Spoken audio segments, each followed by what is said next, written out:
Šimon Pixa ze společnosti Admasys, dříve 3Dvisor, a velice rád vás dneska provedu dnešním webinářem. Tento webinář má název Objevte s námi možnosti 3D skenování se Shining, což jsou skenery, ať už metrologické nebo pro rychlé skenování, takže ukážeme si hlavní novinky, hlavně teda v oblasti metrologie. Na konci si potom dáme část, kde bude prostor na vaše otázky a odpovědi, takže pokud vás něco zajímá, ať už teď nebo v průběhu na něco přijdete, napište nám to do chatu a my se tomu rádi budeme věnovat. Připojí se ještě do toho bloku otázek a odpovědí kolega Lukáš Tysoň, ten řeší tedy softwary, ať už pro skenování nebo obecně, takže pokud vás zajímají softwary, můžete to tam napsat taky a velice rádi vám na to odpovíme. Z čeho se dnešní webinář bude skládat? Ukážeme si na začátku jenom velice krátce teorii skenování, jak to celé funguje, a potom se podíváme na konkrétní stroje od společnosti Shining. Součástí tohoto webináře je i pozvánka, kde vás rádi uvidíme tady u nás na showroomu. Bude to příští středu a bude tady workshop přímo v rámci 3D skenování. Takže pokud vás zajímá skenování metrologické nebo i třeba to rychlé skenování, reverzní inženýrství a podobně, tak jste vítáni. Jenom vás poprosím o to, abyste se zaregistrovali. Informace vám k tomu poskytneme. No a teď už je to všechno, takže se můžeme z úvodu přesunout do další části webináře. Takže jaké jsou vlastně hlavní aplikace použití 3D skenerů v průmyslu? Tady jsou dvě hlavní průmyslové aplikace. Tou první je reverzní inženýrství. To znamená, že nám chybí výrobní dokumentace. Takže naskenuji díl,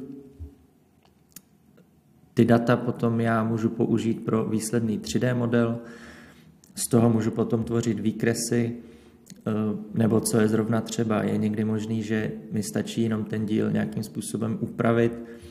Zde vidíme v akci software Quick Surface, který je implementovaný přímo v SolidWorksu nebo může běžet jako samostatný software.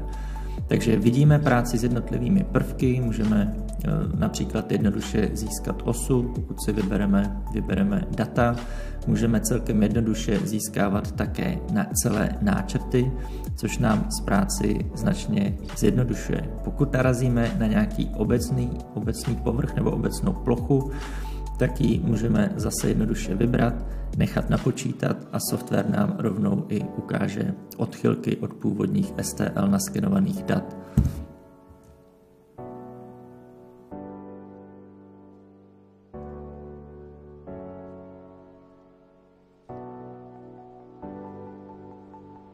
Další průmyslovou aplikací, to je ta druhá větev, tak je měření a kontrola přesnosti, neboli kontrola kvality. A můžeme si opět přímo v softwaru Geomagic Control X ukázat, jak to probíhá. Tak rozměrová analýza probíhá následovně. Nejdřív mám CAD data a naskenovaný díl, což je síť, to je ten modrý díl. Proběhne zarovnání, ze zarovnání můžu takhle jednoduše potom udělat barevnou mapu odchylek, včetně konkrétních bodů. No a potom, pokud mě zajímá tolerance tvaru a polohy, nebo rozměrová kontrola, tak můžu jednoduše naklikat, geometrie se mi automaticky vytvoří a dále samozřejmě můžu zpracovat ve formě reportu. Takže takhle v rychlosti funguje rozměrová analýza. Co nás ale zajímá, tak je, jak to vlastně celé funguje. Ten princip je celkem jednoduchý. Skener snímá jednotlivé body v prostoru, jak se k těm bodům dostanu. Úplně jednoduše, mám vždycky nějaký zdroj světla, může to být projektor, můžou to být lasery. U těch metrologických skenerů jsou to spíše lasery. Tady na tom obrázku, tak ten vzorec se nám potom láme. Podle toho, jak se láme, tak se vždycky na to dívám dvěma kamerami. Takže mám dva úhly pohledu, no a potom přes algoritmem, přes triangulaci, tak mi software dopočítává ty body přesně v prostoru, kde se nacházejí. U těch laserových skenerů uvidíte, že to světlo je modré. Pokud by vás zajímalo, proč zrovna modré, tak je to proto, že když si vezmeme vlnové délky jednotlivých barev, tak co se týče modrého světla a nějaké interference, tak tam je té interference nejmíň, takže proto se využívá to modré světlo. Když se potom podíváme na konstrukci skeneru, tak tam je ten princip také zřejmý. Vždycky tam je vidět zdroj světla a stejně tak jsou tam vždy vidět ty dvě kamery. Tak, skenovat můžu všechno, co vidím, logicky. Samozřejmě ta technologie skenování už urazila velkou cestu, takže povrchy, které byly předtím nějakým způsobem neviditelné pro ten skener, což můžou být klasicky lesklé povrchy, tak už v dnešní době není problém. Pokud by ten povrch byl například průhledný, tam už to problém je, že paprsek se mi různě zalomí, může se mi vrátit odinut, takže tam se to potom dá řešit křídovými spreji. Takže pokud budu mít i povrch, který není skenovatelný, pomocí křídového spreje z toho udělám bílý matný povrch, což je to nejjednodušší pro ten skener v rámci té optiky, že ty data jsou pěkně vidět a body můžu krásně pozbírat. Další takovou důležitou zásadní věcí je orientace v prostoru, ta se řeší různě. U těch meteorologických skenerů jsou to většinou tady ty záměrné bodíky, kterým se říká markery. To znamená, že ten skener je v prostoru rozeznává a ty bodíky potom fungují stejně jako satelity pro GPS navigaci. To znamená, že když vidím minimálně 3 body, tak ten skener zná svoji polohu. U malých dílů se to dá zařídit tak, že ty body aplikuju například na podložku, takže body jsou okolo dílu a na díl nemusím nic lepit. Samozřejmě u těch větších dílů je snaha se vyhnout nebo si to co nejvíce zjednodušit. Jsou i technologie, kde to pozicování skeneru probíhá externě, to znamená, že mám trackovací lištu, která mi tu polohu zaměřuje reálně v čase a já ty body nemusím používat vůbec. A pak je tady třetí možnost, kdy já nepotřebuji záměrné body a nepotřebuji ani to externí pozicování. Tam je to za cenu přesnosti, ale zase pokud mi ta přesnost stačí, tak ta rychlost skenování je o to rychlejší. Ještě je tu jedno omezení, s kterým se můžu setkat, a to je skenování hlubokých tutin nebo děr. Tam vycházím z toho, že abych ten jeden bod mohl nasnímat, tak ho potřebuji vidět oběma kamerami. To znamená, že tam mi potom vzniká hloubka, do které se dostanu, když to bude klasicky díra, tak se dostanu na 3 až 4 násobek průměru díry. Samozřejmě je to optická metoda, takže to, co neuvidím já, neuvidí ani skener, za roh skenovat neumíme. Tak a já tady mám poslední věc teorie a to jsou výstupní data skeneru. Jak už jsme zmiňovali, tak to, co skener snímá, tak jsou jednotlivé body. Ty naskenované body se potom přepočítávají v trojúhelníkovou síť, to znamená, že já dostanu povrch toho skenovaného dílu. Nejčastější otázka je, jestli jsou to přímo step data nebo cat data. Přímo jako modely, které jsou založeny na parametrických rovnicích, tak to nejsou. Ale jak už jste viděli v softwaru DesignX, není problém se k těmto modelům dostat. Tak teorii máme úspěšně za sebou a nyní se pojďme podívat, jak jednotlivé stroje fungují. Postupně si teda představíme zařízení Track Pro 2, což je metrologický skener, který dokáže skenovat bez markerů, to znamená těch záměrných bodíků. Dále bezdrátový metrologický skener UE Pro 2, kde naopak bez záměrných bodů skenovat nemůžu. A potom bezdrátový a zároveň i bezmarkerový skener Libre, což je aktuálně největší novinka nebo nejnovější novinka od výrobce Shining 3D. Tak a tady už vidíme skener Track Pro 2 v akci. Jak jsem již zmiňoval, je to laserový skener, takže vidíme krásně modré křížící se linky. Data se skenují velice rychle, což je vidět i přímo v náhledu v softwaru. A tady máme ten tracker, což je ta lišta pro pozicování. To znamená, že když ta lišta má vždycky přímý výhled na ten skener, tak dokáže skener zapozicovat. Důležité jsou tady ty bodíky, které tracker vidí a snímá. Potom tady máme zase ty dvě kamery a uprostřed máme zdroj laseru. Kompletní sken tohoto závodního speciálu zvládneme do 10 minut. Dále tady máme skener UE Pro 2, což je také metrologický skener, navíc bezdrátový, takže zase zde vidíme zdroj laseru, dvě kamery. Aplikujeme si markery na dveře a můžeme jednoduše a rychle skenovat. Vidíme, že přenos dat bezdrátově funguje bez problémů v perfektní rychlosti. Data máme naskenovaná do 30 vteřin. Tak a jako poslední skener tady máme Einscan Libre. Jak jsem říkal, je to nejnovější skener aktuálně od Shining 3D. Vidíte, že tento skener je bezdrátový, ale navíc také nepotřebujete připojení k notebooku, protože skener má všechen výpočetní výkon v sobě. To znamená, že můžeme provést skenování. Tento skener se hodí především na větší díly, jak je vidět také na tomto videu. Když máme sken hotový, tak se ho můžeme prohlédnout, případně upravit, anebo můžeme úpravy provést dodatečně v počítači.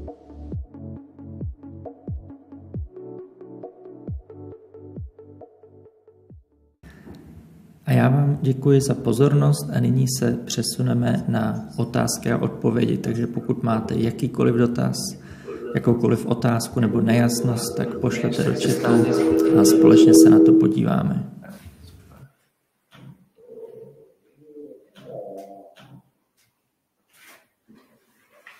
Tak děkujeme, že jste se dokoukali až sem a vítáme vás teďka v další části webináře a to jsou otázky a odpovědi. Já tady ještě přivítám kolegu Lukáše Tysoně a můžeme se do toho teda společně pustit. Tak co tam máme za první otázku? Tak první dotaz míří na kam se ukládají data, jestli není třeba se bát o vaše know-how. Jelikož samozřejmě Shining 3D je firma z Číny, tak se nás na to ptají zákazníci celku často.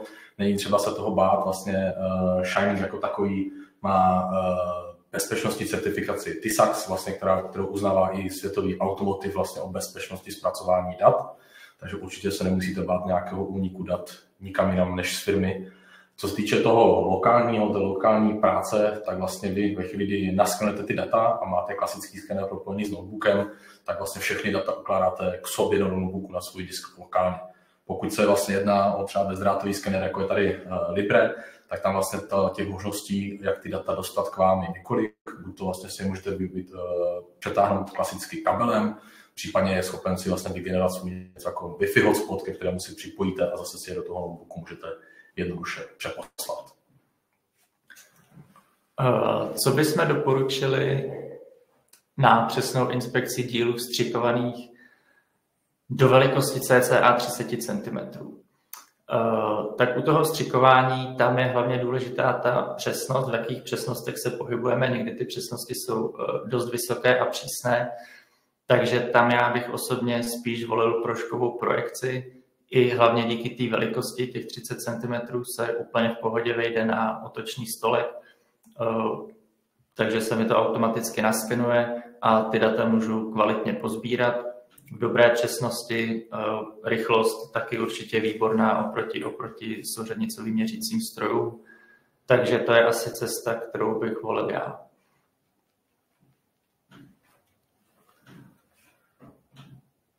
Tak, co se týče přesnosti vlastně toho získaného skenu a toho, jak my kontrolujeme tu opakovatelnost, tak se vrátím zpátky k trošku jinému typu certifikaci. Vlastně všechny skenery, ty metrologické se z toho metrologického segmentu, které Shining má a my vlastně máme v portfoliu, tak vlastně jsou certifikovány podle německé normy VDI, VDE. Tak se omlouvám, nespomínám si přesně na to koncové číslo na konci. Vlastně se jich kontroluje jejich opakovatelná přesnost. Úplně asi nejpřesnější parametr, na který jsme schopni se dostat, budeme někde okolo nějakých 5 mikronů u vlastně stacionárního skeneru. U těch ručních metrologických se budeme pohybovat někde nějakých 20 mikronů, to znamená nějaké 200, kam jsme schopni se s tou opakovatelnou přesností dostat. Samozřejmě dbát i třeba na to, že všechny ty certifikace, které se k těm skenerům dodávají, tak jsou v rámci toho, že se dělají vždycky v laboratoři za ideálních podmínek. Takže pokud budete někde venku, ten díl bude jednou teplý, jednou studený a tak dále, tak samozřejmě ty výsledky můžou být trošičku jinak, ale i tak splňuje vlastně Shining všechny ty metrologické požadavky, které by měly mít. Tak další dotaz je tady ohledně skenování vlasů, tmavých vlasů, černých vlasů a jestli je na to nějaká speciální funkce. Tak u těch vlasů nebo obecně skenování lidských těl, tak to je trošku taková kapitola sama pro sebe, protože cokoliv je živý, tak se nějakým způsobem hýbe, takže to Shining řeší tak, že má na to skener Einstein H2.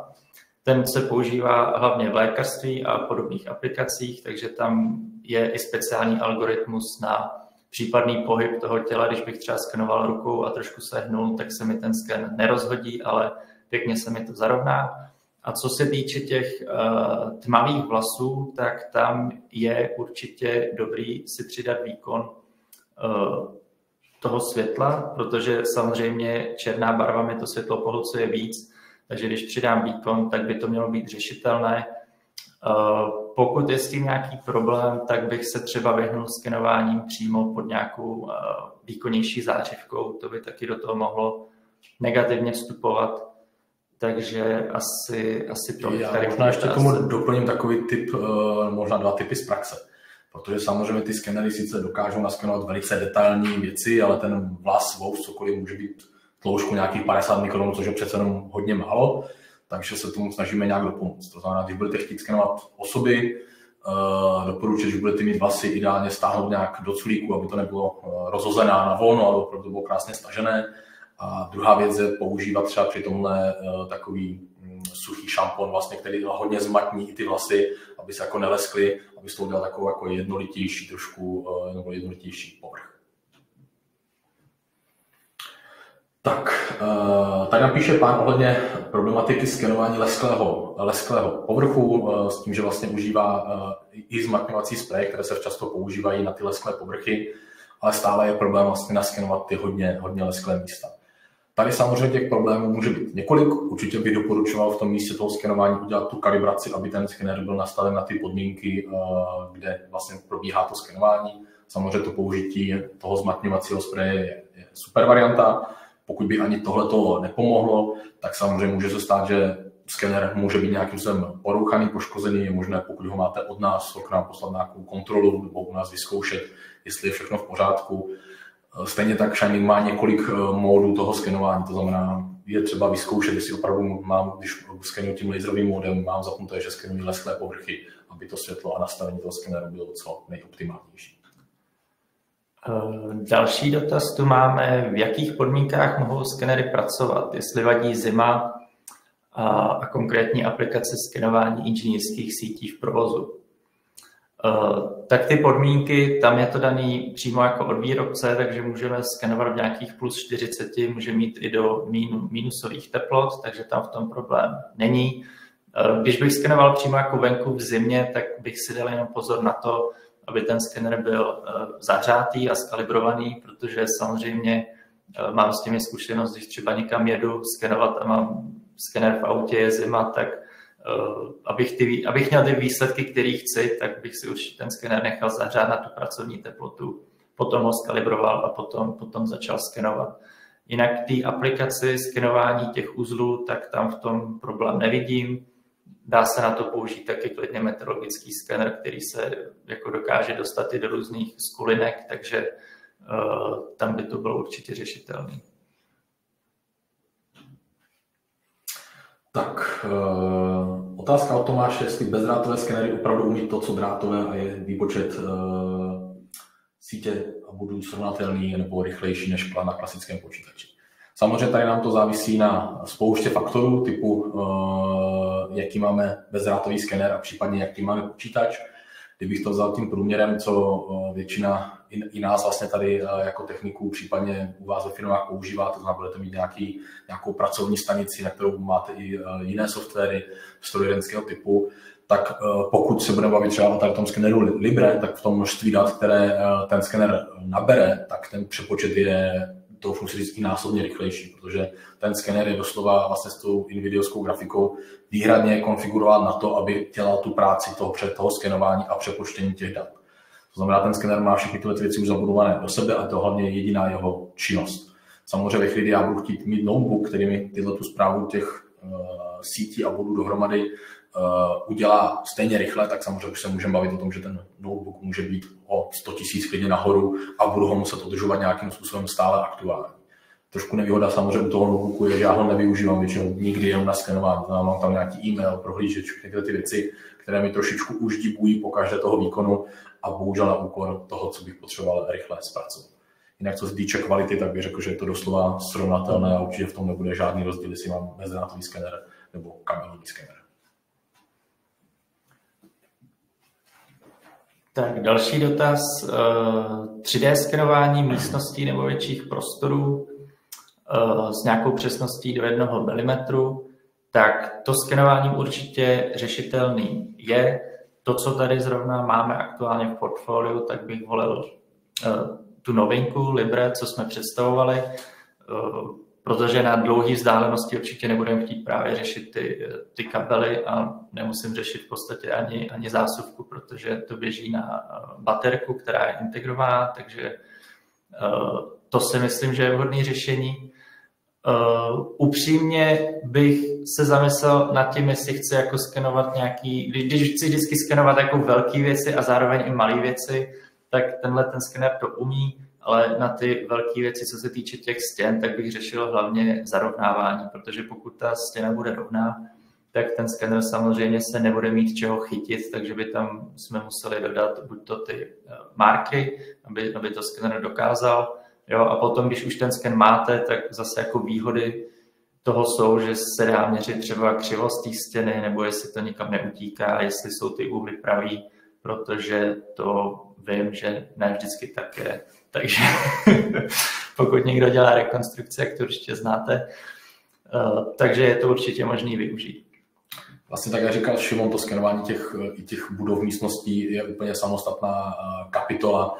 Většinou se na to používá i trošičku jináčí typ skenerů. Ony ty skenery meteorologické nebo i to Libre to zvládne, ale není to úplně 100% učený skener na tuhletu aplikaci. Jo, já vždycky se snažím říct, vyhněte se tomu, abych vybral jeden skener, kterým budu skenovat minci a všechny detaily na ní a pak si budu chtít, že budu naskenovat celé auto a pak budovu a pak ještě dům. Tak samozřejmě až takhle ty univerzální skenery většinou nejsou. To znamená, potřebuji si to trošičku rozdělit podle toho, co potřebuji opravdu primárně dělat a vlastně na to využít ten právní skener. A já možná rovnou i přeskočím na další dotaz, to znamená, jak jednoduše vygenerovat výstup z 3D skeneru tak, aby byl tisknutelný na 3D tiskárny. Samozřejmě chápeme, že ten proces toho reverzního inženýrství, kdy já to vlastně přemodeluju do nějaké použitelného stavu, je trošku zdlouhavější. To znamená, pokud se vám jedná o tom, že mám nějakou figurku, nějakou součástku a potřebuji opravdu jednoduše naskenovat a vytisknout, tak samozřejmě ideální je mít co nejkvalitnější výstup toho skeneru. Čím kvalitnější ten díl a ten výstup bude, tím méně práce mi to dá s nějakou opravou. Nevím teďka, jak to budou mít ostatní výrobci skenerů, ale většina těch softwarů, které máme my, v sobě má i funkci, že dokážou udělat ten model, já se nespomínám na ten český výraz, waterproof, to znamená, že ho uzavřou tak, aby byl jakoby uzavřený od všech děr a dokážou ty díly tam nějakým způsobem zalepit, že ho pak opravdu můžu vzít a hodit na tu tiskárnu. Ale samozřejmě tam záleží na tom, jaký software aktuálně nebo jaký skener využíváte.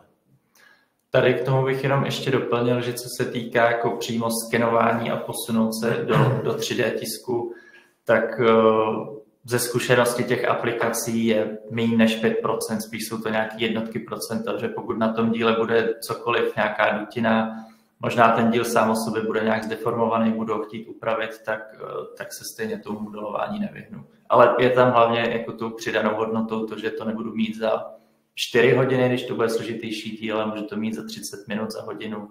Perfektní model, připravený k tisku. Tak jaká je hodná alternativa ke skeneru Einscan Pro 2X 2020? Ten skener už je trošičku staršího typu. Pokud se budeme chtít pohybovat úplně z té stejné relaci, co vychází to 2X, tak bych doporučoval, že by to asi mohla být varianta pro HD, vlastně, která má i Color Pack, to znamená, má to takovou speciální barevnou kameru, která lze k tomu skeneru připojit a vlastně krásně v HD kvalitě zvládnu skenovat i barevnou texturu. Jinak teďka už, když jsme se tam bavili, zjišťovali, tak vlastně i tady, i když je z části jakoby zapadá do meteorologického segmentu trošku, tak vlastně i ten skener Libre zvládne krásně s texturou skenovat. A pokud opravdu chcete co největší tu kvalitu té textury, tak si myslím, že třeba H2 to zvládne taky nádherně. No, co se týče ještě té textury samotné, tak tam bych doplnil, že existuje software Texture Mapper, kde vlastně tu texturu si můžete zlepšit tím, že vezmete nějaký foťák, který bude mít jako lepší parametry než to, co má ta kamera v tom skeneru, protože tam se bavíme o nějakých 5 megapixelech. Takže je možné si to nafotit ještě externě a potom zase zpětně na ten model namapovat.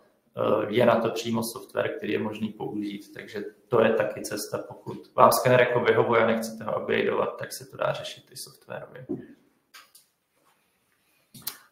Další otázka je tady skenování Přečtěš mi to, když tak já to už tak vidím. Tady budu u zákazníka skenovat 10 komplikovaných dílů. Jak je to s kapacitou u verze Libre? Teď nevím, jestli je s tím myšlená kapacita baterie nebo kapacita úložiště. Co se týče úložiště, tak vlastně tam je SSD disk, který má kapacitu 1 TB. To znamená, nemusíte se úplně bát, že byste asi nenaskenovali to, co potřebujete. Baterie, nevím, či se týkají kapacitu, ale když jsem teďka skenoval asi půl hodiny v kuse, tak mi bylo nějakých 20-30% baterky, s tím, že vlastně ta baterie lze, ještě možná klidně můžu ukázat na kameru, vlastně tady takhle z boku, vycvaknutelná, to znamená, můžu ji normálně ze skeneru vytáhnout, si něčím vytáhneš. Jo. Asi na to bude. No, nevadí, vytáhnu to. A vlastně můžeme si tam druhou baterku, kterou tam nacvakneme. To znamená, v tom balení ke skeneru se dodávají rovnou 2 baterie. To znamená, tak jako na akuvrtačku, když potřebuji, pouze si vlastně předsvaknu novou baterku a můžu skenovat. To znamená, trochu si říct, že když budete mít vlastně tento skener, tak zvládnete klidně den v kuse bez problémů skenovat. Je tady další dotaz, co se týká skenování a obsluhy, jaký to má vliv na výsledek. Tam to moc výsledek nemá, pokud se bavíme hlavně u těch metrologických skenerů, kdy se používají ty markery, tak tam ty rychlosti toho skeneru jsou tak vysoké, že pokud například udělám opravdu rychlý pohyb, tak ten skener nemá ani šanci se mi ztratit a navíc ty data se nazbírají opravdu rychle. Takže co se týče nějaké opakovatelnosti v tomhle směru, tak bych se toho vůbec nebál. Samozřejmě ta zkušenost se spíš projeví na rychlosti toho procesu, ale co se týče té kvality naskenovaných dat, tak ty softwary mají v sobě i dneska přímo jako indikaci, kde je potřeba se tomu ještě třeba věnovat a kde už je to dostatečně naskenované. Takže nějaký malý vliv tam ta obsluha bude mít, ale co se týče jako přesnosti a kvality toho skenu, tak ten vliv nebude tak velký. Tak, další dotaz ohledně prašnosti. Budeme skenovat i špinavé provozy v těžkém průmyslu. Nedokážu teďka říct úplně z hlavy, jak to je u všech skenerů, ale třeba pro příklad skener metrologický vlastně Combo, tak ten má vlastně i certifikaci proti prašnosti, vlastně, takže je do tohle prostředí připraven. Samozřejmě se počítá s tím, že ty skenery budou fungovat v průmyslu. Často s tím jezdíme k zákazníkům, kde prostě vybalíme kabely a už jsme špinaví od toho prostředí, kde vlastně pracujeme. To znamená, vždycky je potřeba k tomu skeneru přistupovat trošku s nějakou péčí, takže ideálně, pokud třeba už nějaký skener máte nebo s ním počítáte do budoucna, je to jako optické zařízení, to znamená jako s foťákem čas profouknout vlastně ty ventilátorky, které tam jsou nějakým vzduchem očistit ty čočky vlastně hádříkem na optiku, určitě do toho nějakým nesnažit se do toho škrábat, nějak víc manipulovat. Opravdu tak, jako kdyby měl foťák kameru, tak úplně stejně přizpůsobit tu stálost to zařízení vlastně u těch skenerů. Dále tady máme dotaz na skenování dílů z obou stran nebo ze všech stran, což je pochopitelný. Jak se to dá potom spojit? Tak to skenování, když bych chtěl nějaký díl samozřejmě kolem dokola, tak vždycky na nějakou stranu ho položím. To znamená, že v tom softwaru si jenom vytvořím další sken, takže mám potom dvě poloviny, které zarovnávám vůči sobě a spojuju. Tam těch způsobů, jak se k tomu dostat, je víc. Úplně nejjednodušší je nechat to napočítat automaticky na společné plochy, což ten software pozná a spojí.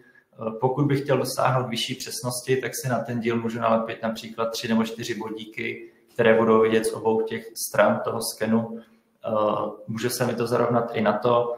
Když by to byl nějaký díl, který by se opakoval, to znamená, že by se ty tvary popletly a nějak se mi to zarovnalo špatně, nebo pokud budu mít například krabičku, tak vždycky se mi to zarovná na ty hrany, ale ten skener nebude vědět, jak ta krabička má být jako vysoká, tak se to dá případně zarovnat i tak, že si naklikám 3 společné body. Ten software si to k sobě takhle tomu softwaru řeknu, že to má být zhruba tak a on už si to potom dopočítá zase podle těch společných ploch. Takže to je taky celkem jednoduše řešitelné. Tak, dotaz na fotogrammetrii, k čemu vlastně je funkce fotogrammetrie, k čemu je dobrá. Když se budeme bavit o té fotogrammetrii v rámci skenování, ne toho, že někdo dělá spoustu fotek, ze kterých se pak snaží udělat 3D model, tak vlastně fotogrammetrie v rámci toho metrologického skenování slouží k zpřesnění toho skenování jako takového. Když si kdekoliv na stránkách otevřete vlastně nějakou tabulku s výpisem přesností, tak tam uvidíte, že třeba ta objemová přesnost toho skenování je nějakých 20 plus 30. To znamená, že vlastně ta základní hodnota bude těch 20 mikronů, pak na další metr se přidává plus 30, vlastně nějaká nepřesnost, která mi tam postupem času roste. Je to vlastně i z toho důvodu, že když já nalepím na nějaký objekt ty markery, tak samozřejmě nikdy ten software to nezarovná na přesně 0,0, ale bude tam nějaká miniaturní odchylka, ale prostě bude tam. To, k čemu vlastně ta fotogrammetrie slouží, že vlastně máme tyhle ty karbonové bary, které vlastně mají speciální markery, vlastně jsou označené, jsou změřené, máme k nim vlastně soubor, který se natrackuje do toho skeneru a on vlastně bude vědět, ve chvíli, kdy ten skener to zaznamená, že tam ty bary jsou, tak on vlastně podle toho dokáže zpřesnit ten výsledek toho skeneru. Je to takové vtipné, říká se tomu takzvaný banánový efekt, kdy čím víc já skenuju větší objekt, tak ta nepřesnost mi klesá, mění se vlastně ten tvar a ten vlastně bar, který může být i metrový, může mít víc za sebou, tam mi dokáže vlastně ten skener násobně zpřesnit. Pak je tady dotaz k workshopu, kdy a kde to bude. Tak chystáme workshop, to je pravda, ten bude příští středu, to znamená 4.12. Co ukážeme za skenery, tak ten workshop bude zaměřený hlavně na ty skenery, co jsme prezentovali tady ve webináři, takže to bude bezdrátový metrologický skener UE Pro 2, potom Libre a potom další taková jako hlavní část, tak bude Free Scan Track, to znamená skenování metrologicky laserem bez nutnosti používání markerů, takže na to se můžete těšit. Koukám, že ještě tam je další otázka, která na to navazuje, jestli bude k vidění skener H2. Tak skener H2 tady máme, takže vidět ho určitě můžete. Nebudeme na to asi jako přímo zaměřený, ale pokud chcete přijít a zajímá vás to, uděláte si na to čas, tak nebude problém skener zapojit a můžeme něco naskenovat společně. Tak a pokud se nemýlím, je to asi jeden z posledních dotazů, který nám tam vyskočil.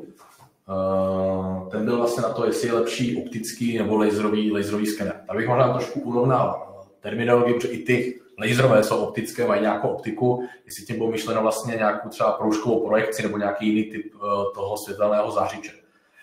Strašně záleží na té aplikaci. Nerad bych se dal do konverzace typu, že laser je nejlepší nebo tohle je nejlepší. Je to opravdu na tom, co potřebuji využívat. Pokud potřebuji třeba skenovat hodně malé, hodně detailné díly, tak tam třeba bude proužková projekce násobně výkonnější, násobně přesnější a detailnější než 3D skener.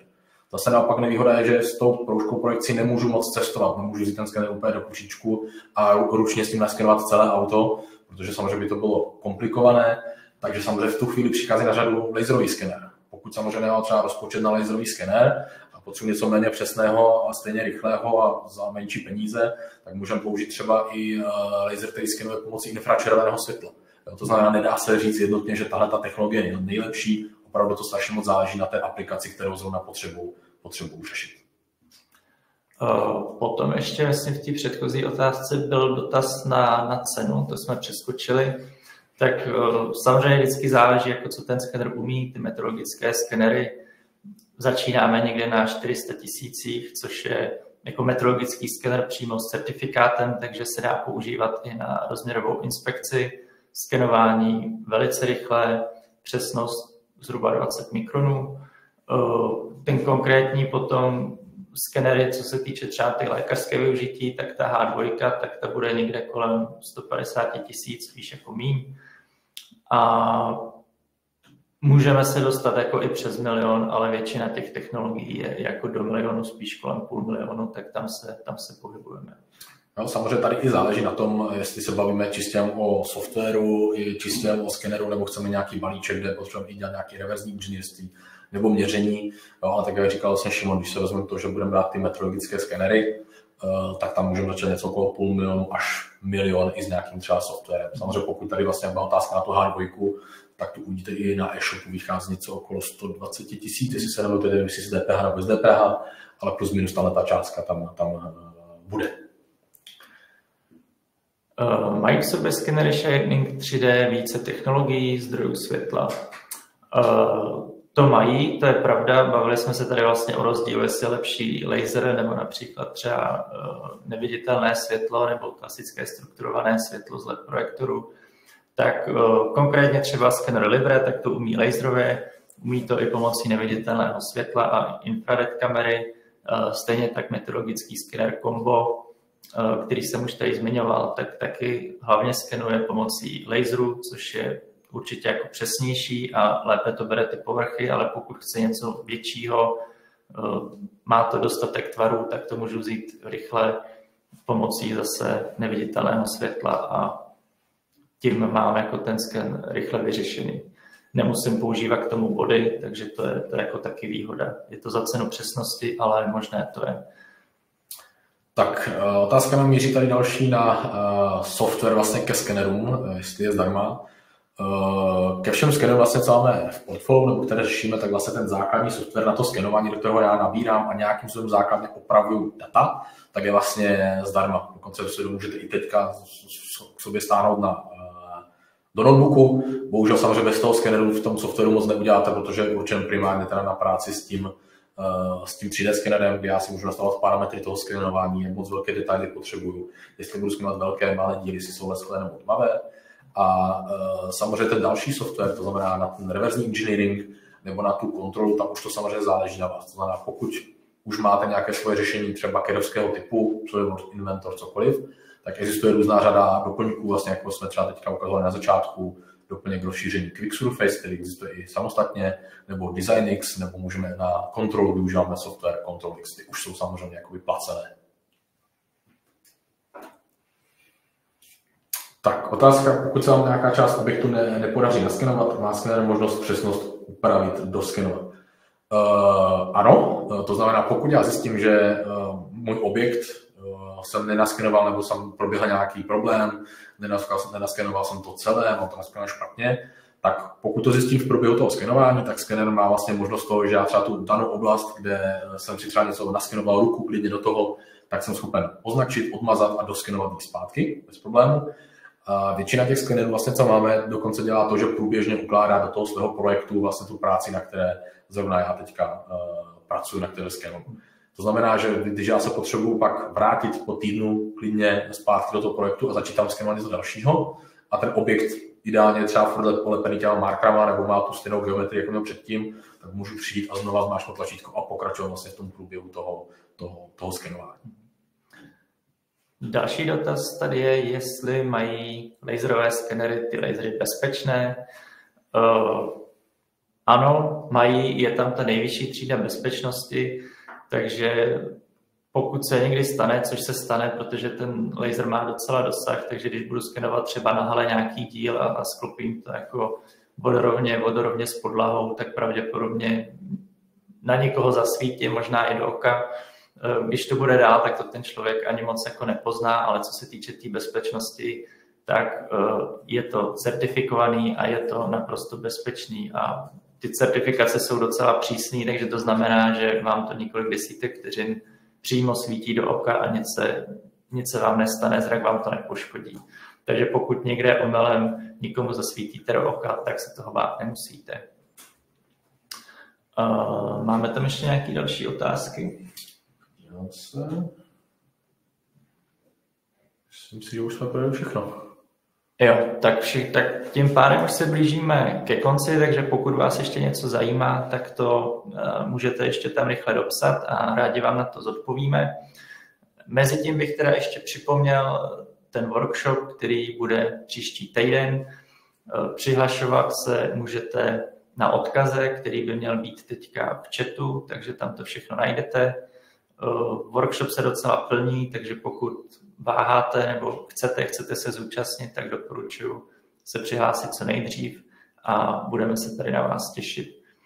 A jestli tam nepřibyla žádná další otázka, tak se s vámi můžeme rozloučit. Děkujeme vám za pozornost, že jste si udělali čas a že máte zájem o technologie, o 3D skenery a můžeme se vidět někdy v dalším webináři naživo nebo příští týden tady na workshopu. Takže se mějte hezky a ať se vám daří. Mějte se, nashledanou. Nashledanou.